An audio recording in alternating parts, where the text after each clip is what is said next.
Hello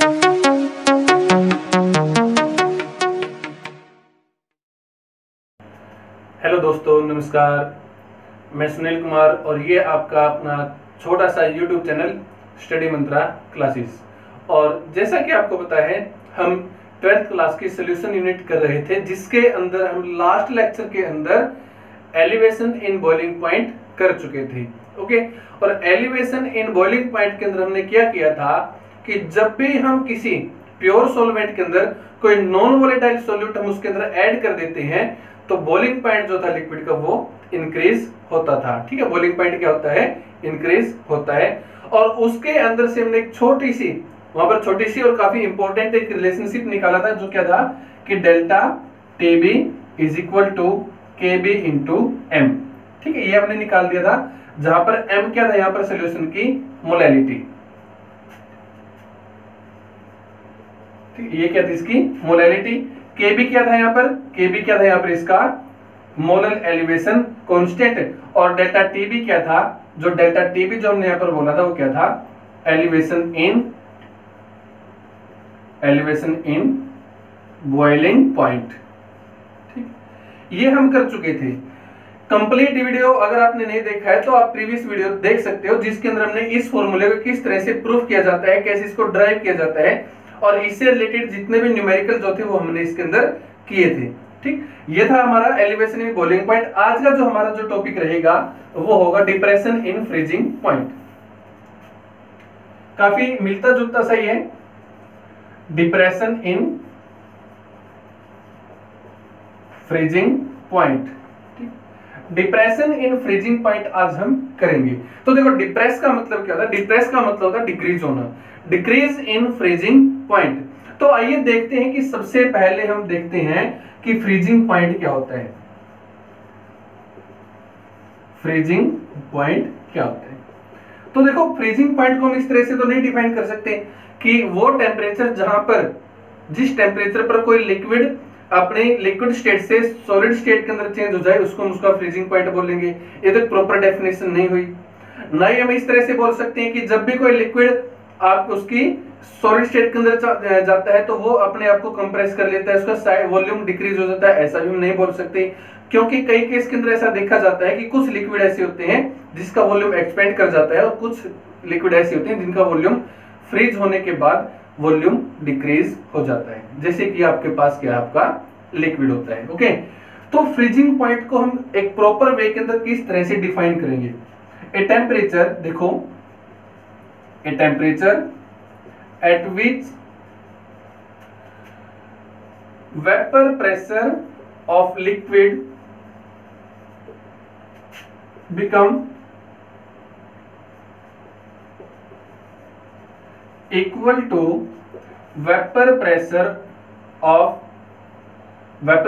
in solid state।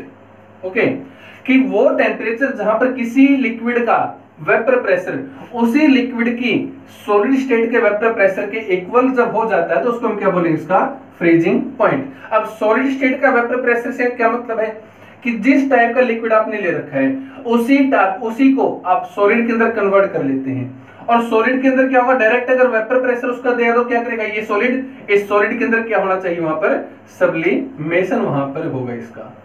ठीक, मतलब कि सॉलिड का डायरेक्ट क्या होगा? सब्लिमेशन। लिक्विड का किस में चेंज होगा? वेपर के अंदर। अगर दोनों का वेपर प्रेशर इक्वल हो जाए तो वहां पर क्या बन जाता है उसका? वो क्या हो जाएगा? उसका फ्रीजिंग पॉइंट हो जाता है। तो लेट मान लो कि आपके पास क्या है? Pure solvent. आपके पास क्या है? प्योर सॉल्वेंट है। अब इस प्योर सॉल्वेंट के अंदर क्या डालोगे? एक नॉन वोलेटाइल सॉल्यूट आप इसके अंदर ऐड कर देते हो। जब हमने देखा था एलिवेशन इन बॉइलिंग पॉइंट के अंदर, तो वहां पर क्या था कि जब आपने प्योर सॉल्वेंट के अंदर एक नॉन वोलेटाइल सॉल्यूट ऐड किया था तो इफेक्ट क्या पड़ा था कि जो वेपर प्रेशर जो है लिक्विड का, वो क्या हो गया था? डिक्रीज हो गया था।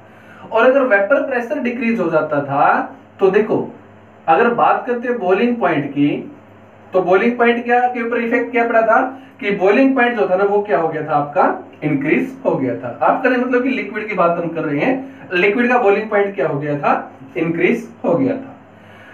सेम बात अब फ्रीजिंग पॉइंट के साथ भी अप्लाई हम करते हैं। अगर एक प्योर सॉल्वेंट के अंदर हम नॉन वोलेटाइल सॉल्यूट ऐड करते हैं तो प्योर जो सॉल्वेंट होता है उसका वेपर प्रेशर डिक्रीज हो जाता है।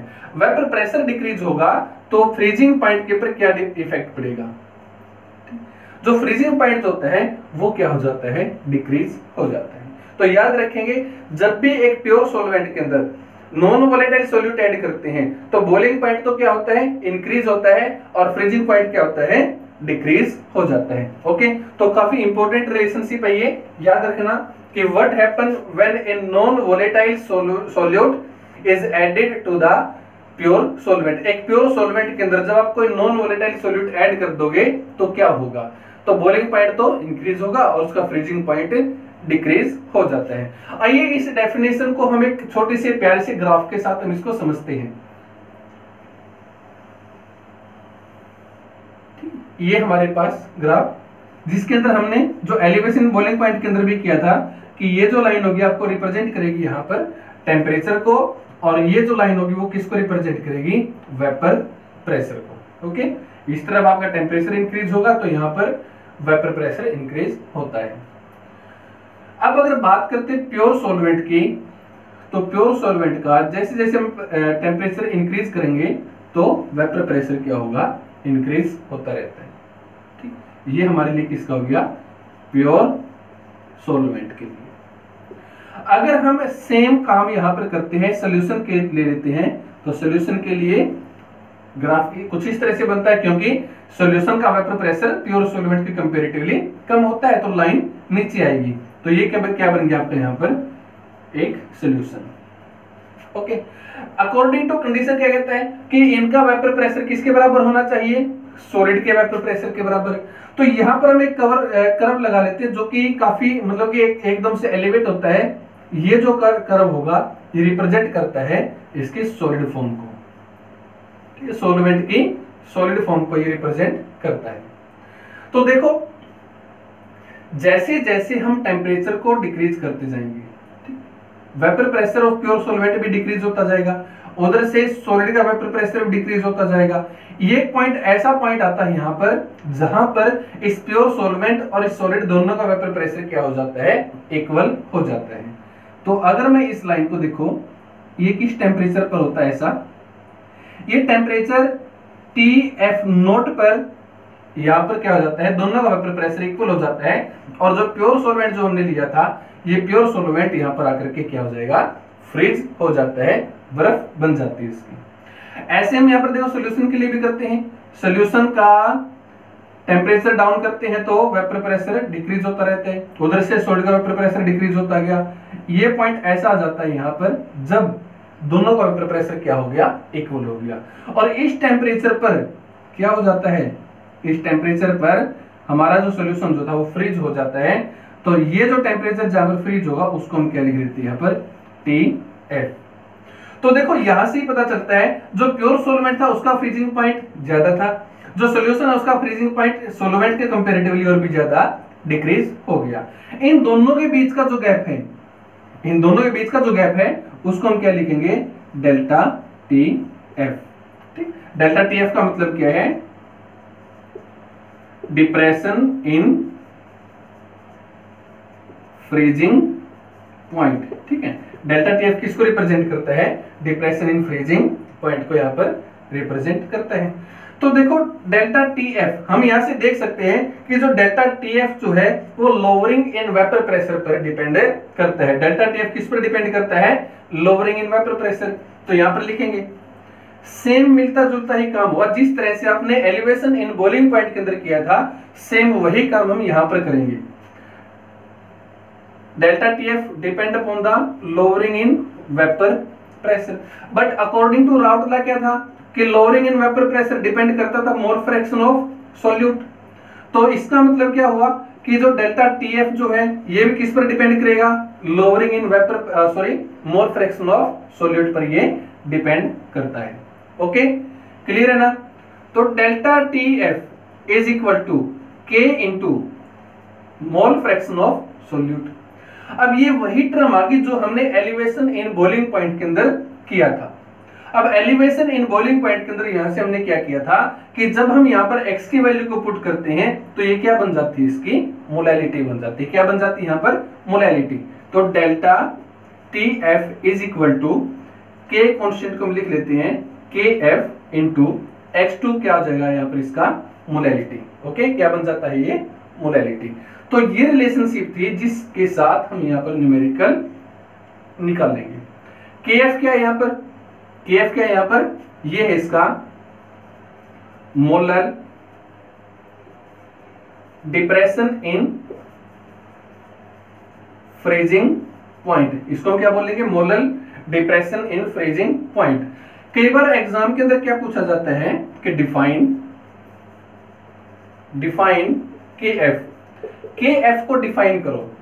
तो KF को हम किस तरह से डिफाइन करेंगे, देखो यहां पर पुट कर देते हैं delta TF is equal to KF into molality, KF into molality.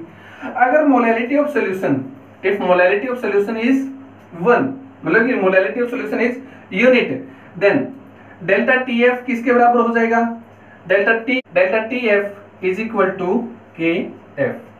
Delta TF किसके बराबर हो गया, आपका KF के इक्वल हो जाता है। इसका मतलब हम यहां से KF को तो डिफाइन कर सकते हैं कि KF क्या है, KF तो वो डिप्रेशन इन फ्रीजिंग पॉइंट है जिस सॉल्यूशन की मोलैलिटी क्या हो, 1 हो। KF is nothing, it is the depression in freezing point of that solution whose molality is 1। क्या है, KF is a depression in freezing point of that solution whose molality is 1। क्या है, उसकी molality कितनी हो, 1 के बराबर, उसको हम क्या बोलेंगे, डिप्रेशन इन, या फिर यहां से हम KF की वैल्यू को डिफाइन कर सकते हैं। उसके बाद यूनिट ऑफ KF की यूनिट क्या रहेगी, देखो अब KF की अगर मैं यूनिट की बात करता हूं तो क्या होगा, देखो यहां से delta TF is equal to KF into M। यहां से KF को लिखो, KF किसके बराबर हो जाएगा, delta TF divide by M। अब डेल्टा TF टेम्परेचर है तो केल्विन में मेजर करेंगे, है ना। मोलैलिटी तो किस में करेंगे, मोल पर केजी के अंदर इसको रिप्रेजेंट करते हैं।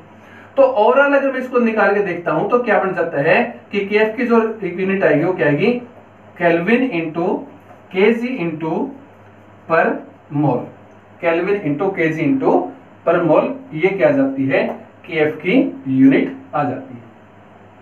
क्लियर है ना, बिल्कुल आसान था। जिसके बेस के ऊपर हमने क्या किया, देखो यहाँ पर फ्रीजिंग पॉइंट को पहले हमने डिफाइन किया है कि फ्रीजिंग पॉइंट क्या होता है कि वो टेम्परेचर जहां पर किसी भी लिक्विड और उसकी कॉरस्पॉन्डिंग सॉलिड स्टेट, उन दोनों का वेपर प्रेशर अगर एक दूसरे के इक्वल हो जाए उसको हम क्या बोलते हैं, फ्रीजिंग पॉइंट। अगर फ्रीजिंग पॉइंट के ऊपर देखो हम यहाँ पर देखते हैं कि अगर प्योर सोलवेंट के अंदर कोई नॉन वोलेटाइल सॉल्यूट को हम ऐड कर देते हैं तो क्या होगा, किसी प्योर सॉल्वेंट के अंदर हम किसी नॉन वोलेटाइल सॉल्यूट को ऐड कर देंगे तो उसके फ्रीजिंग पॉइंट के ऊपर क्या इफेक्ट पड़ता है, तो फ्रीजिंग पॉइंट जो होता है वो क्या हो जाता है, डिक्रीज हो जाता है। क्या हो जाएगा, वो डिक्रीज हो जाएगा। ठीक है, फ्रीजिंग पॉइंट क्या हो जाएगा, डिक्रीज हो जाता है। उसके बाद हमने ग्राफ की हेल्प से यहां से देखा कि ये जो ग्राफ की ये जो लाइन होगी किसको रिप्रेजेंट करती है, प्योर सॉल्वेंट को। ये जो वेपर प्रेशर हो ये किसको रिप्रेजेंट करेगा, एक सॉल्यूशन को रिप्रेजेंट करते हैं। और ये जो प्रेशर की जो लाइन होगी किसके रिप्रेजेंट करती है, यहाँ पर किसके, सॉलिड स्टेट को। ये वो पॉइंट है जहां पर प्योर सॉल्वेंट और सॉलिड दोनों का वेपर प्रेशर इक्वल हो जाता है। इसको हम रिप्रेजेंट करेंगे डेल्टा T0F से। ये वो पॉइंट है जहां पर सॉल्यूशन और सॉलिड दोनों का वेपर प्रेशर इक्वल हो जाता है, तो इसको रिप्रेजेंट करेंगे हम TF के साथ। इन दोनों के बीच का जो गैप है इसको हम लिखेंगे डेल्टा TF, मींस की वो क्या होगा, इसका डिप्रेशन इन फ्रीजिंग पॉइंट। जो डिप्रेशन इन फ्रीजिंग पॉइंट है वो रिप्रेजेंट और किसके पर डिपेंड करता है, मोल फ्रैक्शन ऑफ सॉल्यूट पर। अगर मोल फ्रैक्शन ऑफ सॉल्यूट पर डिपेंड करेगा तो डेल्टा TF किस पर रिप्रेजेंट करेगा, किसको डिपेंड करता है, ये तो सॉल्यूशन की मोलैलिटी के ऊपर डिपेंड करता है। और जहां से आपके फॉर्मूला क्या जाता है, delta TF is equal to KF into M। Clear है ना। उसके बाद अगर ये बोल दे कि KF की वैल्यू डिफाइन KF, तो KF को हम कैसे डिफाइन करेंगे? अगर बात करते हैं मोलैलिटी की, अगर सॉल्यूशन की मोलैलिटी हम 1 लेके चलते हैं तो KF जो होगा वो किसके इक्वल हो गया? डेल्टा TF के इक्वल हो जाता है। अब यहां से मैं क्या डिफाइन करूंगा, देखो कि KF is nothing, it is only the depression in freezing point of that solution whose molality is equal to 1। वहां से हम KF को डिफाइन कर सकते हैं। अगर बात करते हैं यूनिट क्या होगी KF की, तो KF की यूनिट क्या होगी? केल्विन इंटू केजी पर मोल, केल्विन केजी पर मोल क्या होगी इसकी? KF की यहां से यूनिट आ जाती है। क्लियर है ना बिल्कुल? तो देखिए अब इसके हम न्यूमेरिकल देखते हैं इसी फॉर्मूले के बेस के ऊपर।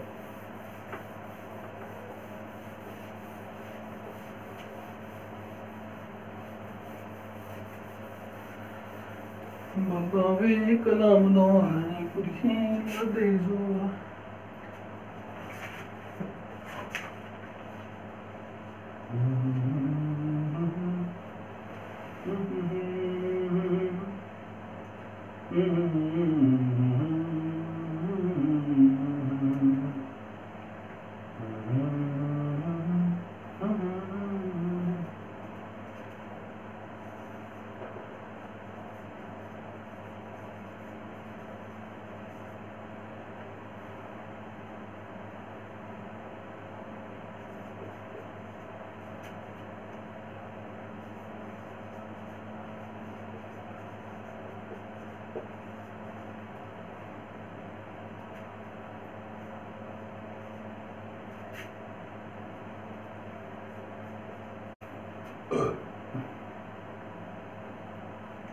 हाँ तो देखो अब आपके पास जो क्वेश्चन जो है वो क्या कहता है कि एक एक्वस सॉल्यूशन का फ्रीजिंग पॉइंट जो है वो कितना है? -0.186 डिग्री सेल्सियस, जहां पर KF की वैल्यू दी है और KB की वैल्यू दी है। आपने निकालना क्या है? Elevation in boiling point. ठीक है, एलिवेशन इन बॉइलिंग पॉइंट। अब ये मत कहना कि सर ये तो चीटिंग है, आपने करवाया डिप्रेशन इन फ्रीजिंग पॉइंट है, न्यूमेरिकल आप एलिवेशन इन बॉइलिंग पॉइंट का दे रहे हैं। ऐसी बात नहीं है, ठीक, ऐसी बात नहीं है क्या कि यहाँ पर आपने दोनों ही करने पड़ेंगे। यहाँ पर एलिवेशन इन बॉइलिंग पॉइंट भी करना पड़ेगा और डिप्रेशन इन फ्रीजिंग पॉइंट भी करेंगे। तो आइए देखते हैं एक बार। देखो फ्रीजिंग पॉइंट बोला माइनस के 0.186 डिग्री सेल्सियस। तो अगर मैं यहां से बोलता हूं कि इसके लिए डेल्टा TF की वैल्यू क्या होगी, मतलब कि डिप्रेशन इन फ्रीजिंग पॉइंट क्या होगा, तो डिप्रेशन इन फ्रीजिंग पॉइंट की वैल्यू कितनी आ जाती है? 0.186 डिग्री सेल्सियस। ओके, KF की वैल्यू ऑलरेडी दी है, कितना है वो? 1.86 कितना है?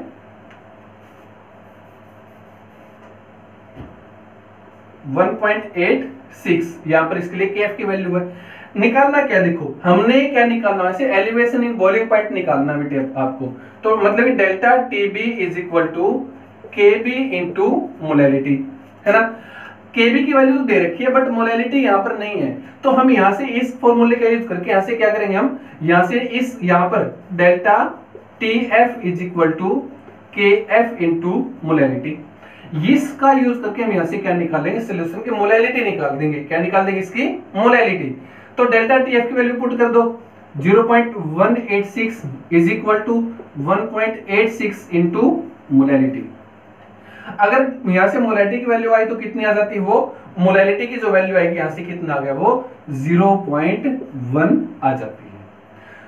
तो अब निकाल लेंगे हम यहां से एलिवेशन इन बॉइलिंग पॉइंट। तो डेल्टा TB की वैल्यू आपने निकालनी है, KB का वैल्यू कितना दे रखा है? 0.512 इंटू मोलैलिटी कितना है आपका? 0.1, यहां से क्या आ गया? इसका मोलैलिटी की वैल्यू आ जाती है। तो मल्टीप्लाई कितना आ गया? देखो 0.0512। तो डेल्टा TB कितना हुआ? मतलब कि एलिवेशन इन बॉइलिंग पॉइंट कितना हुआ? 0.0512 डिग्री सेल्सियस। अगर ये बोलते कि एलिवेशन इन बॉइलिंग पॉइंट की बजाय ये पूछ ले कि बॉइलिंग पॉइंट, नया बॉइलिंग पॉइंट क्या होगा, तो हम क्या करेंगे? 100 डिग्री या फिर आप 100 डिग्री सेल्सियस के अंदर कितना? 0.0512 ऐड कर देंगे, ठीक है ना? या फिर आप केल्विन के अंदर निकालोगे तो 373.515 के अंदर आप 0.0512 को ऐड कर दोगे तो यहां से क्या आ जाता है, नया बॉइलिंग पॉइंट आ जाता है आपके सॉल्यूशन का। क्लियर है? दिया क्या था, दिया कुछ भी नहीं था, इसके अंदर केएफ की वैल्यू दे दी, केबी की वैल्यू दे दी, और साथ के साथ क्या दे दिया यहाँ पर, डिप्रेशन इन फ्रीजिंग पॉइंट की वैल्यू दे दी। निकालना क्या था, एलिवेशन इन बॉइलिंग पॉइंट यहाँ पर आपको निकालना था। एलिवेशन इन बॉइलिंग पॉइंट निकालने के लिए जरूरत किसकी पड़ेगी, आपको केबी की वैल्यू जरूरत पड़ेगी और मोलैलिटी की जरूरत पड़ेगी। केबी की वैल्यू उसने दे रखी थी, मोलैलिटी की वैल्यू दे नहीं थी, तो मोलैलिटी का हम कहां से, डेल्टा टीएफ वाला जो फॉर्मूला जो था, क्योंकि हमें डेल्टा टीएफ की वैल्यू का पता था, केएफ की वैल्यू का पता था, तो यहां से मोलैलिटी की वैल्यू को निकाल सकते थे। तो इस फॉर्मूले का यूज करके हमने क्या निकाल दिया, उस सॉल्यूशन की मोलैलिटी पता कर ली। ओके, तो सॉल्यूशन की मोलैलिटी को हमने यहां पर पुट किया तो क्या आ जाता है, एलिवेशन इन बॉइलिंग पॉइंट की वैल्यू यहां से आ जाती है। ओके, क्लियर है ना? नेक्स्ट क्वेश्चन देखते हैं अब।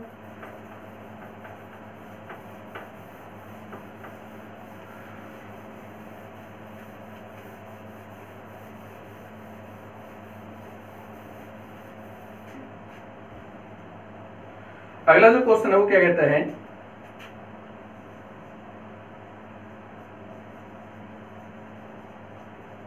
कि एक 500 सीसी ऑफ वाटर सॉल्यूशन के अंदर जिसकी केएफ की वैल्यू 1.86 है, उसका हमने जो फ्रीजिंग पॉइंट है उसको 0.186 डिग्री सेल्सियस तक हमने इसको डिप्रेस करना है। तो बताओ हम उसके अंदर कितना यूरिया ऐड करेंगे, उसका यूरिया कितना हम वहां पर ऐड करेंगे। तो देखो फॉर्मूले का हम एक बार इसके देख लेते हैं। Delta TF is equal to K B into molality of solution. But molality किसके बराबर होती है, मोलैलिटी बराबर होती है number of mole of solute divide by mass of solution in mass of solvent in kg. ठीक है, अगर ग्राम के अंदर होता, मान लो कि ग्राम के अंदर लेके चलते हैं, ग्राम है, तो यहां पर हम क्या कर लेंगे, इंटू 1000 हम यहां से कर लेते हैं। ओके, तो molality is equal to number of mole of solute क्या होगा, अब मोल ऑफ सॉल्यूट का फॉर्मूला पुट करो यहां पर, देखो जी आप क्या होगा, given mass of solute divide by molecular mass of solute divide by mass of solvent, जो कि W1 से रिप्रेजेंट करेगा। ओके, और इनटू में क्या है यहां पर 1000। तो मोलैलिटी किसके बराबर हुई, W2 divide by M2 into 1000 divide bye W1। ये वैल्यू हम यहां पर पुट कर देते हैं। तो delta TF is equal to KB into में W2 into 1000 divide by M2 into W1।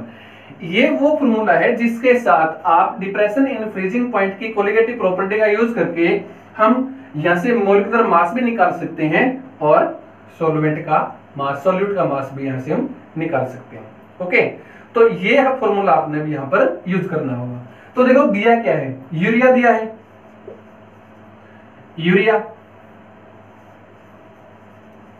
Urea का मोलिकुलर मास क्या होता है, यूरिया का मोलिकुलर मास होता है 60। उसके बाद KF कितना है, 1.86 दिया है ना, डेल्टा TF कितना दिया है, 0.186 दिया है।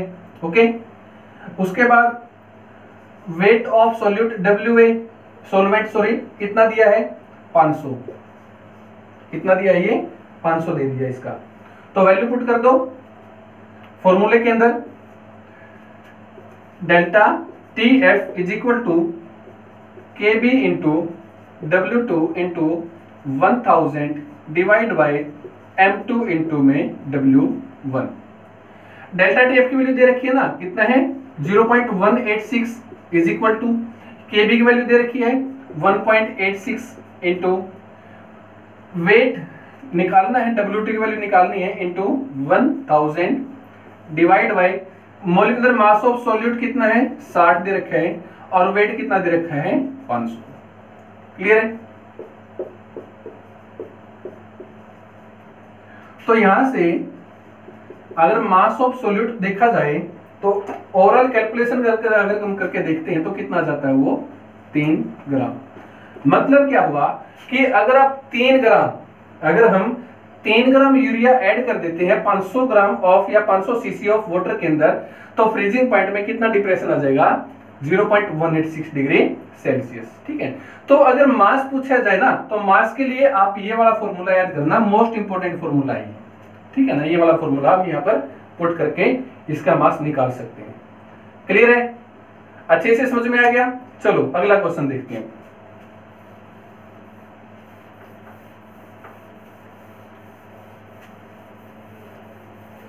बिल्कुल ही आसान है ये, अगर आप बिल्कुल एक बार ध्यान से करके देखते हो या फिर आप मतलब एक बार आप मन लगा के करते हो कोई भी काम को, तो किया करो। और मैं तो ये कहता हूं कि लाइफ के अंदर अपना एक गोल फिक्स कर लो, और जो गोल आप फिक्स करते हो उस गोल को डेली सुबह एक बार उठ करके उस पहले उस गोल के ऊपर काम करो। भले आप थोड़ा काम करो, बट उस गोल के ऊपर काम किया करो।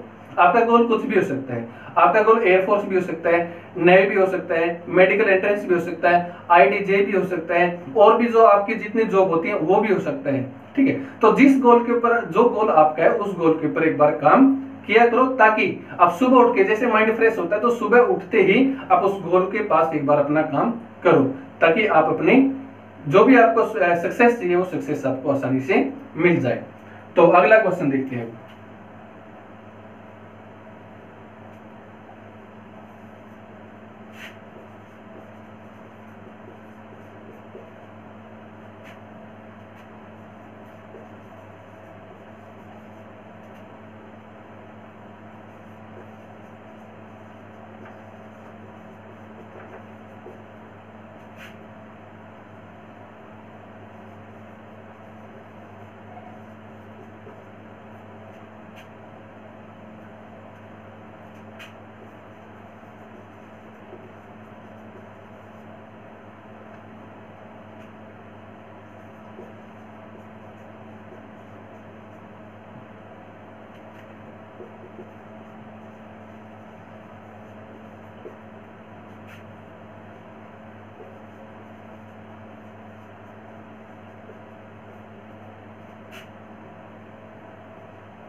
तो देखो अगला question, what should the freezing point, freezing point आपने निकालना है एक्वा सॉल्यूशन का जिसके अंदर 17 ग्राम आपने इथेनॉल डाल रखा है और KF की वैल्यू दे रखी है 1.86। चलो आप एक बार करके देखो, ट्राई करो। आप एक बार वीडियो को पॉज कर दो और पॉज करके इस न्यूमेरिकल को ट्राई करो। ठीक है, तो चलो आई होप कि आपने कर लिया होगा।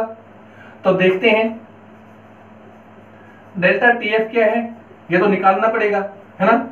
उसके बाद अब देखो डेल्टा TF अगर आपने निकालना है तो फॉर्मूला क्या होगा। अब फॉर्मूला तो यहां पर आपने इसकी मोलैरिटी को तो निकालनी पड़ेगी, है ना। अब मोलैरिटी अगर आप निकालोगे तो कैसे निकालोगे, एक बार देखो इसको।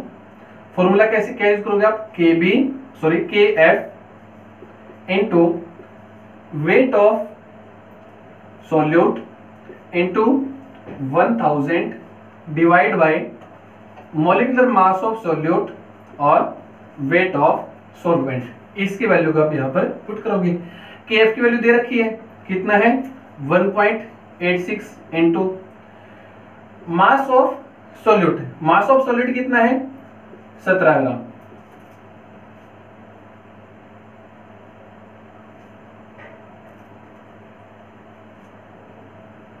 मास ऑफ सॉल्यूट कितना है 17 ग्राम। मॉलिक्यूलर मास ऑफ इथेनॉल, ठीक है, इथेनॉल का मॉलिक्यूलर मास कितना होता है, ये होगा 46 इंटू 1000 डिवाइड बाय 1000। ये तो कट गया एक दूसरे से, क्या बचा आपके पास, यहां से बच जाता है। अगर आप इसकी कैलकुलेशन करते हैं तो कैलकुलेशन क्या बचेगी, वो बच जाती है 0.69। अगर डिप्रेशन इन फ्रीजिंग पॉइंट निकालना, देखो आपने डिप्रेशन फ्रीजिंग पॉइंट तो आ गया, निकालना क्या था यहाँ पर फ्रीजिंग पॉइंट। फ्रीजिंग पॉइंट कैसे होगा, 0 डिग्री तो होता है वाटर का फ्रीजिंग पॉइंट, बट इसमें से कितना डिप्रेस हो जाएगा 0.69, तो कितना आ गया -0.69 डिग्री सेल्सियस। ये क्या आ जाता है इसका डिप्रेशन इन फ्रीजिंग पॉइंट, यहां से आ जाता है। क्लियर है ना। तो बिल्कुल आसान से क्वेश्चन थे जिसके बेस के ऊपर आप यहाँ पर काफी सारे न्यूमेरिकल कर सकते हो। फॉर्मूला आपको याद हो गया होगा, तो जितने भी न्यूमेरिकल आपको मिलते हैं वो सारे न्यूमेरिकल आपने करनी है। तो आज की वीडियो के अंदर हमने क्या किया है, आज की वीडियो के अंदर हमने किया था कि डिप्रेशन इन फ्रीजिंग पॉइंट क्या होता है, उसको ग्राफिकल रिप्रेजेंटेशन हम किस तरह से कर सकते हैं, किस फॉर्मूले का यूज करके आप डिप्रेशन इन फ्रीजिंग पॉइंट को निकाल सकते हैं, वहां से केएफ की डेफिनेशन हमने की और केएफ का यूनिट हमने यहां से निकाला है। केएफ की जो वैल्यू होती है वो अलग अलग सॉल्वेंट के लिए अलग अलग होती है, जिसको क्या होगी, आप जो भी आप क्वेश्चन करोगे उस क्वेश्चन के अंदर आपको मिल जाएगी। केएफ की वैल्यू जो होगी आपको 99 जो आपके न्यूमेरिकल होंगे उसके अंदर केएफ की वैल्यू आपको गिवन मिलेगी। ओके।